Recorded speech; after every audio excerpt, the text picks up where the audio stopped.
주님께서 여러분과 함께 요한이 전한 거룩한 복음입니다. 그때 예수님께서 제자들에게 말씀하셨다. 너희 마음이 산란해지는 일이 없도록 하여라. 하느님을 믿고 또 나를 믿어라. 내 아버지의 집에는 거처할 곳이 많다.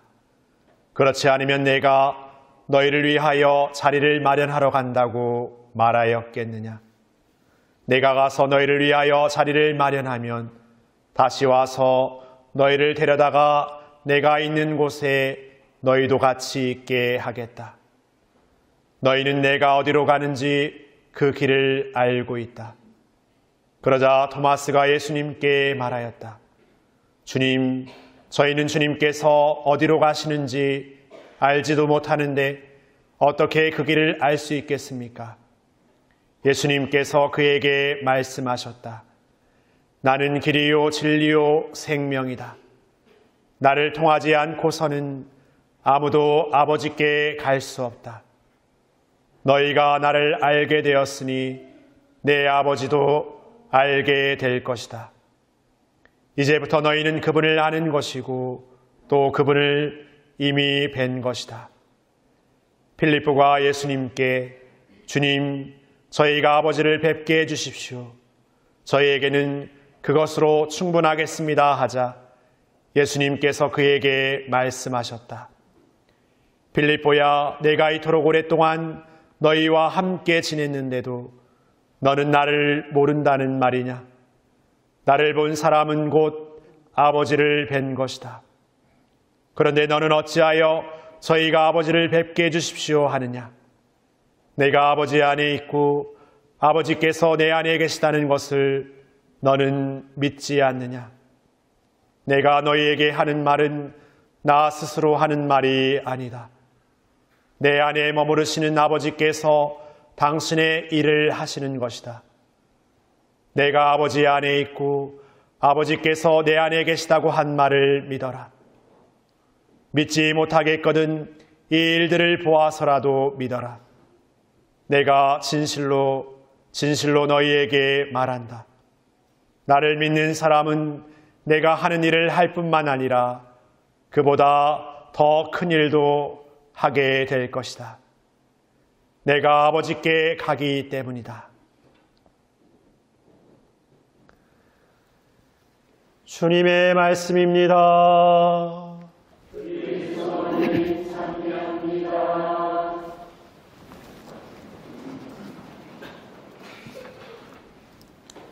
찬미 예수님, 비가 지겹도록 옵니다. 예, 지난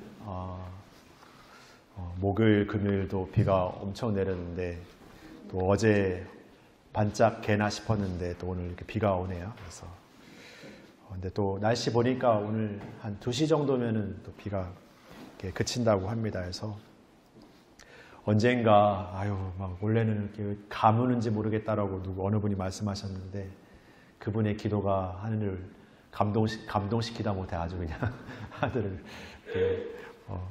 아주 울렸나 봅니다. 그래서 이게 비가 많이 와도 문제고 적게 와도 문제고 참 그 적당함을 유지한다는 게 사실 쉬운 게 아닌 것 같습니다. 예, 날씨만 그런 게 아니라 우리 삶의 어떤 모습 안에서도 적당함을 유지하는 게 어렵습니다. 좀 우스갯소리로 약주하시는 분들은 이렇게 기분 좋게 이 분위기를 이끌려고 이렇게 약주를 하시는데 그 적당함, 아주 그 좋은 적당함에 딱 이르면 여기까지야 라는 생각이 잘 안 들죠. 좀 더 먹어야 더 기분 좋을 것 같고 더 이렇게 먹자고 막 이렇게 하고 나면 이제 그 다음날 막 후회하는 거죠. 막 속 쓰리고 막 머리 아프고. 저도 막 대학생 때 막 거침없이 먹을 때 이렇게 술을 막 먹으면 그래 뭐 이렇게 했는데 그 다음날 되면서 이제 끙끙 앓으면서 그러는 거죠. 어휴, 다시는 술을 먹나 봐라. 나 이제 술을 이제 끊어야겠다 했는데 어떻게 합니까 또? 저녁 되면 또 뭐, 저녁 되면 또 마시러 가는 거예요. 그래서 이렇게 말하니까 우리 신부님이 술꾼이구나 이렇게 생각하실지도 모르겠습니다만 어쨌든 우리가 너무 좋은 게 좋다고 너무 많이 취하다 보면 이렇게 탈나는 건 같습니다. 그래서 항상 그 균형을 유지하는 것이 우리에게 참 필요하다는, 그래서 좀 돌아보게 되는 것 같아요. 그냥 우리가 생각하는 그 방향대로만 이렇게 쭉 뭔가가 다 이루어지면 돌아보지 않는 것 같아요. 근데 뭔가 이렇게 어려움도 겪게 되고 힘겨움도 겪다 보면 아, 내가 왜 요즘에 이럴까라는 생각도 들고 왜 내가 이렇게 힘들까라는 생각도 하게 되고 좀 돌아보게 되잖아요. 그러니까 우리에게 좋은 일만 있는 게 이렇게 행복한 게 아니라 어떤 어려움도 있고 힘겨움도 있는 게 우리 삶의 진짜 값짐을 더 잘 들여다볼 수 있도록 초대해주는 또 어떤 귀한 손길이 아닐까도 좀 생각해 보게 됩니다. 오늘 부활 제5주일인데 제1독서를 보면은 그 사도행전 말씀 안에서 교회 공동체가 이렇게 점점 그리스도 공동체가 커지다 보니까 그냥 몇몇 사람들의 어떤 역할로서 공동체가 잘 이렇게 돌아가지 않는 거예요. 그러니까 나름대로 어떤 역할은 어떤 사람들이 좀 맡아주고 어떤 역할은 어떤 사람들이 이렇게 맡아줘야 되는 어떤 상황들이 생기는 거죠. 그러니까 교회 공동체가 점점 공동체가 커지다 보니까 나름대로 여러 가지 역할들이 생겨나는 것 같습니다. 뭐 우리가 성당에서 공동체도 마찬가지로 지금 나름대로 뭐 저는 뭐 사목자로서 뭐 수도자로서 또 여러분들 평신도 어떤 직분으로서 이렇게 봉사하고 계시지만 이 공동체가 점점 커지면 또 그 맡은 역할들이 더 많아져 가겠죠. 그런 것처럼 여러 가지 역할들이 이렇게 주어져요. 그런데 우리는 그 역할들 안에서 어떻게 보면은 어떤 역할은 굉장히 뭐랄까 좀 중요하고 어떤 역할은 뭔가 이렇게 사소하고 그냥 변변치 못하고 이렇게 판단하게 될 때가 있어요. 뭐 공동체 안에서 어떤 역할 말고서라도 사회생활 안에서 어떤 직업을 보거나 학벌을 보거나 할 때도 뭔가 그 급을 나누잖아요. 순위를 나누잖아요. 어떤 직업은 더 뭔가 더 이렇게 좋은 직업이고 어떤 직업은 변변치 못한 직업 이렇게 급을 나누는데 사실 그 기저에 교회 공동체 안에 직분을 나누는 그 기저의 어떤 삶에 보면은 이것은 우리에게 어떤 직분이든 필요하고 소중하기 때문에 그것을 나누는 거거든요. 그러니까 또 직업도 보면은 다양한 직종의 직업이 그 많은 사회 안에서 이렇게 생겨나게 될 수밖에 없는 필요에 의해서 만들어지는 건데 그것을 우리의 인간적인 기준 안에서는 뭔가 돈을 많이 벌면 좋은 직업이고 남들로부터 뭔가 이렇게 우러러 볼 수 있고 뭔가 이렇게 어떤 그런 직업이면 뭐 좋은 직업 이렇게 구분하다 보니까 오히려 내가 가진 것, 내가 하고 있는 활동들의 것들에서 끊임없이 만족하지 못하고 뭔가 늘 비교하게 되는 그 삶 안에서 늘 뭔가 쫓기는 삶을 사는 게 우리인 것 같아요. 근데 중요한 것은 내가 어떤 직업으로 옮겨감이 행복을 주는 게 아니라 내가 어떤 역할의 삶도 가장 값지게 이게 내 삶에서 아주 어떻게 보면은 하나님이 주신 나에게 주신 아주 고유한 사명과 같은 마음으로 할 수 있다면 어떤 일을 하더라도 그 일이 세상에서 가장 값진 일이 될 수 있을 것 같아요. 그런데 우리에게는 생각도 많고 기준도 많고 판단도 많다 보니까 어느새 그 급을 매기게 되는 그런 삶에 익숙한 것 같습니다. 그런데 우리는 처음부터 그러지 않았다는 거예요. 그러니까 우리가 어떤 욕심을 낼 때 인간적 이기적인 생각을 가질 때 나는 왜 이럴까 이렇게 생각하지 말고 우리는 처음부터 그러지 않았어요. 그러나 많은 것들을 보게 되고 많은 것들을 이렇게 세상 안에서 경험하면서 그런 것들이 익숙해지고 그렇게 판단하는 것이 내 어떤 마음 안에서 많이 작동하게 되는 것도 있는 거죠. 그러니까 오늘 초기 공동체의 모습은 우리의 삶 가운데 우리 서로가 살아가는 서로의 직분이 얼마나 소중한지 그것이 직업이나 어떤 그런 것뿐만이 아니라 그냥 우리가 교회 공동체 안에서 갖는 나름대로의 역할들도 얼마나 소중한지 그냥 뭐 이거 뭐 독서 다 뭐 하는 건데 뭐 그냥 나도 하는 거지 복사 뭐 좀만 더 뭐 하는 거지 이렇게 생각하면서 하고 있다면 그냥 흔한 일일 뿐입니다. 그렇다고 해서 막 이건 뭐 아무나 할 수 없는 일이야 뭐 이렇게까지는 아니지만 하나님이 나에게 이 작은 직분을 작은 역할을 주셨지만 나는 오늘 이것을 기꺼이 공동체 안에서 기쁘게 봉사할 거야. 내가 하는 봉사가 이 공동체의 전례 안에서 다른 사람들에게 정말 더 하나님께 찬양이 되고 찬미가 될 수 있는 마음으로 난 봉사할 거야. 그냥 나는 뭐 노래를 잘하니까 성가대, 뭐 나는 뭐가 잘하니까 뭐 이거 말고 내가 하고 있는 일이 어떤 일이더라도 그것을 정말 값지고 귀하게 선물로서 사람들에게 봉사한다는 마음으로 줄 수 있다면 그것이야말로 주는 기쁨이 되고 나의 기쁨이 되는 것이죠. 그러니까 우리라는 존재를 귀하게 여긴다는 것은 이기적인 게 아닙니다. 오히려 이기적인 것은 타인, 자기 자신도 귀하게 잘 여기지 못하는 사람이 이기적이에요. 그러다 보니까 자기 자신으로 만족하지 못하고 더 뭔가를 막 채워 넣어야만 행복할 거라고 생각하는 거예요. 내 중심적으로 살아야만 뭔가 이렇게 힘이 있는 것처럼 여기니까 삐뚤어져 가는 거죠. 그게 이기적인 거죠. 진짜 나를 귀하게 여길 줄 아는 사람은 내 귀함을 통해서 상대의 귀함도 알게 되는 거죠. 오늘 제 복음을 보면은 예수님께서 하느님 안에 계시고 하느님께서 우리 안에 예수님 안에 계시다는 어떤 그 상호 내주의 원리는 결국 하느님과 예수님은 하나 되는 존재라는 거예요. 근데 우리가 또 이 믿음 안에, 이 신앙 안에서 예수님과 우리가 상호 내주하잖아요. 예수님께서 우리 안에 계시고 우리가 예수님 안에 머물러 살아간다는 삶이 상호 내주의 삶이잖아요. 그건 뭡니까? 적당히 내가 예수님을 닮은 삶, 적당히 예수님을 따르는 삶이 아니라 예수님과 내가 하나인 삶을 사는 거죠. 완전히 일치되는 삶. 예수님과 같은 삶을 사는 거죠. 그 삶을 살라고 불륜받았지 그냥 나를 본받아서 대충 모방해봐 정도의 삶을 살라고 불렀다면 예수님 우리가 되실 계획을 세우시지 않으셨겠죠. 왜 우리가 되십니까? 멀리서 그냥 말씀만 하셔도 되지. 이렇게 해야 돼. 그럼 따를 사람만 따르겠죠. 생각 있는 사람만 오겠죠. 근데 예수님 그렇게 선택하지 않으시죠. 하느님의 계획이 그것이 아니었죠. 완전히 우리가 되십니다. 완전 우리가 겪어야 될 인간의 한계를 다 당신의 것으로 삼으시는 예수님.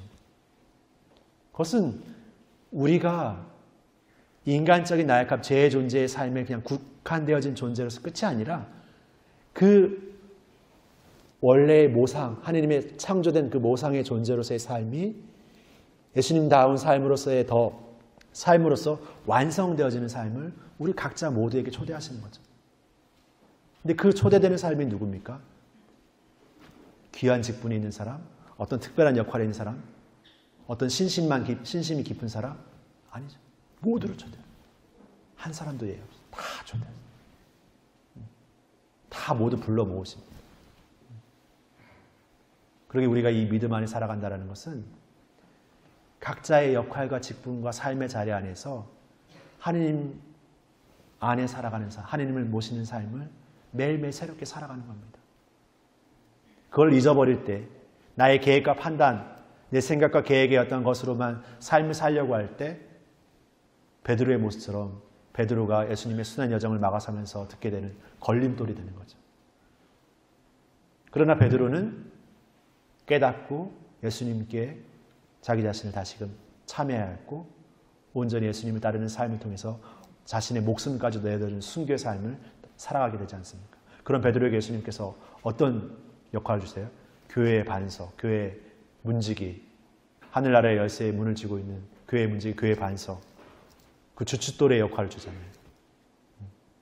오늘 제2독서의 표현처럼 예수님께서 이 지어지는 성전, 하느님의 집에 모퉁이 돌의 머릿돌이시는 분으로서 우리에게 오시는 그 삶을 베드로뿐만 아니라 우리 각자 한 사람 한 사람에게 다 주시는 거예요. 우리 한 사람 한 사람의 그 작은 그 정성이 다 이렇게 모여져서 하느님께 바쳐지는 정말 기쁨의 향기가 되는 거죠. 어떤 역할이 더 귀하고 어떤 역할이 덜 귀하고의 삶을 생각한다면 우리는 절대 행복해질 수 없습니다. 내가 살아온 삶을 뒤돌아보면서 나는 왜 이렇게 뭐 이런 삶을 살았을까? 어떻게 뭐 어떤 의미에서 왜 나는 이렇게 구질구질하게 이렇게 살았을까?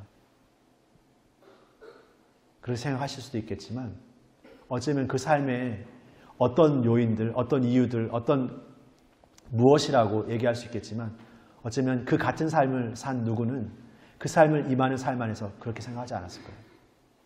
그것을 놓치지 말아야 돼요. 우리에게 주어진 환경과 조건이 우리를 어떻게 만들어내는 것이 아니라 그 환경과 조건이라는 것을 어떻게 받아들이고 살아가냐에 따라서 같은 조건도 받아들이는 사람들의 삶의 태도에 따라서 완전히 달라진다는 거예요. 그래서 우리 체험하지 않습니까? 우리의 삶의 자리가 바뀌는 게 무엇에서 비롯됩니까? 내 앞에 있는 내 배우자가, 아니면 내 가족들이, 아니면 내가 함께 살아가는 사람들이 바뀌어서? 아니죠. 내가 거기에 임하는 나의 삶의 태도가 바뀌어질 때 그 사람의 작은 손길이 보고 이 사람의 작은 걸음이 보이는 거죠. 그 귀함이 보이는 거예요. 그 귀함을 값지게 여기게 되면 그런 모습을 내가 보여줄 수 있어요. 그러니까 우리는 우리의 삶에서 가장 먼저 우리 자신을 귀하게 여기는 삶으로서 세상에 보여줘야 돼요. 그리고 그것을 마주하는 사람들이 또 자신들의 귀함을 우리를 통해서 만나게 돼요. 서로가 서로의 귀함을 알아볼 수 있는 그런 눈이 띄어졌을 때 우리가 이 사람 안에도 예수님 계시구나. 그 예수님을 만나게 되는 거죠. 매일매일 예수님 만날 수 있어요. 그런데 우리는 그 예수님이 없다고 생각하고 저 사람 안에는 예수님이 있을 수 없어라고 판단해버리고 단죄해버리고 단정지어버리는 삶에 살아가버리고 마는 것이죠. 우리 모두가 가진 그 역할과 삶을 내 지금의 삶, 살아온 삶은 지나갔다고 치더라도 지금 내 살아온 삶에서 어떻게 더 살아갈 것인지, 내가 얼마나 더 살아갈지는 모르겠지만 지금 나에게 주어진 이 현순간들, 이 시간들을 어떻게 살아갈 것인지를 따라서 우리의 삶의 기쁨과 어떤 희망과 어떤 모습은 완전히 달라질 거라고 생각합니다. 특별히 오늘 생명주일 맞습니다. 우리가 살아있다라는 것, 그 생명의 고귀함을 산다라는 것은 진정 우리에게 주신 그 생명의 가치를 더욱 값지게 여기고 서로에 있는 생명을 더 귀하게 여기는 삶일 것이고, 그리고 그 생명의 가치와 그 생명의 존재를 우리 인간의 계획과 판단으로 어떻게 하겠다는 것은 굉장한 오만함이라는 것을 우리가 잊지 말아야 됩니다. 그래서 우리에게 주신 이 생명을 더욱 가꾸고 지키고 살아가는 삶을 여러분들의 삶의 자리 안에서 더 살아가는 그런 부활 5주일이 되었습니다. 좋겠습니다. 부활은 그냥 예수님이 돌아가셨다가 되살아나셨다는 그분의 액션이고 그분의 기쁨의 사건만이 아니라 그 삶을 사는 그 시간들 안에서 자비를 실천하고 사랑을 실천하고 나눔을 실천하고 생명을 지켜가는 우리의 부단한 그 부활살이의 삶을 통해서 이루어지는 하느님의 선물이 아닐까 생각합니다. 그 선물의 삶을 이 부활의 기쁨 안에서 예수님의 삶이면서 우리의 삶으로서 더 살아가는 또 한 주가 되었으면 좋겠습니다.